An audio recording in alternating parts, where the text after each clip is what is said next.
আসসালামু আলাইকুম।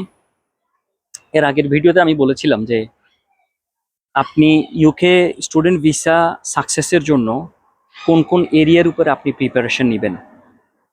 আর এখন আমি বলবো যে আপনি কোর্স রিলেটেড কোয়েশ্চেনগুলোতে কিভাবে আপনি প্রিপারেশন নেবেন এবং কোন কোন বিষয়গুলো আপনি জানতে হবে।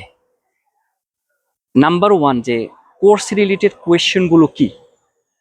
ফর এক্সাম্পল, যে what is your course name, এটা বিগিনিংয়ে জিজ্ঞেস করে যে what is your course name. এখন অনেকে কোর্সের নামটা এক অংশ বলে আরেক অংশ ছেড়ে দেয়। ফর এক্সাম্পল, কেউ যে প্লেসমেন্ট আছে এটা বলে না, কথা বুঝছেন, অথবা MBA with marketing, say marketing বলে নাই, বলে MBA, কথা বুঝছেন। সো আপনি কোর্সের নামটা এক্স্যাক্টলি অফার লেটারে এবং কাজ লেটারে যেভাবে আছে ওভাবেই বলবেন। ওকে, এরপরে কোর্সের স্টার্ট কবে এন্ড কবে, অনেকে এটা ঠিক মতো বলতে পারে না। কোর্স ফিস কত, how much is your course fees, how much is the scholarship or discount, how much you paid।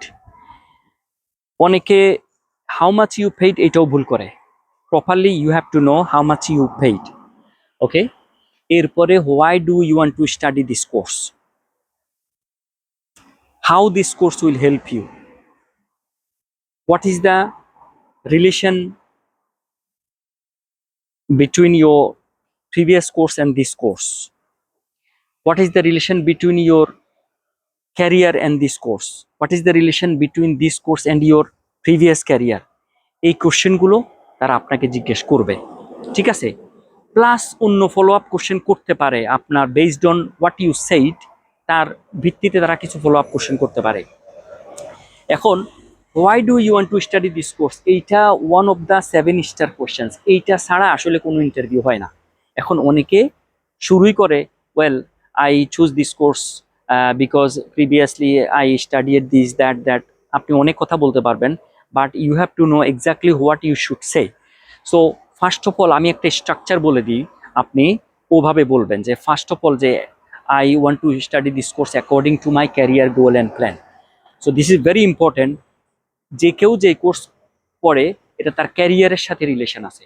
So I want to study this course according to my career goal and plan. So then you have to mention what is your career goal. For example, say I want to study this course according to my career goal and plan. My career goal is to work as a general manager. ওকে, দেন আপনি বলেন যে এই course আপনাকে কিভাবে help করবে।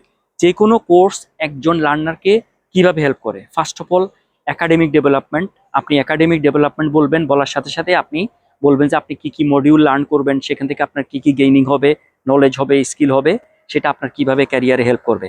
Secondly, যে এইটা আপনার পার্সোনাল ডেভেলপমেন্ট হবে। যে কেউই কোর্স করে তার পার্সোনাল ডেভেলপমেন্ট হয়, তার presentation skill development, communication skill development, critical thinking skill development. Then যে কোনো কোর্স করার ফলে তার এমপ্লয়াবিলিটি স্কিল ডেভেলপমেন্ট হয়। আপনি এগুলা যদি প্রপারলি বলতে পারেন না, you have to know what is career employability skill. আপনি এটা ফাইন্ড আউট করবেন আগে, এমপ্লয়াবিলিটি স্কিল কি, টিম ওয়ার্ক। আপনি গুগলে সার্চ করলেও কিন্তু পারবেন যে এমপ্লয়াবিলিটি স্কিলগুলো কোনগুলো, ঠিক আছে। এগুলো না জেনে আপনি ইন্টারভিউতে যাবেন না। সো আমি আশা করছি যে কোর্স রিলেটেড কোশ্চেনগুলো এইভাবে আপনি প্রপারলি প্রিপারেশন নিয়ে তারপরে ইন্টারভিউতে যাবেন, আপনি ইনশাল্লাহ ডেফিনেটলি ভিসা সাকসেস আসবে আপনার। Thank you. অন্যান্য বিষয়গুলো আমরা আরেকদিন আলাপ করবো ইনশাল্লাহ। আসসালামু আলাইকুম।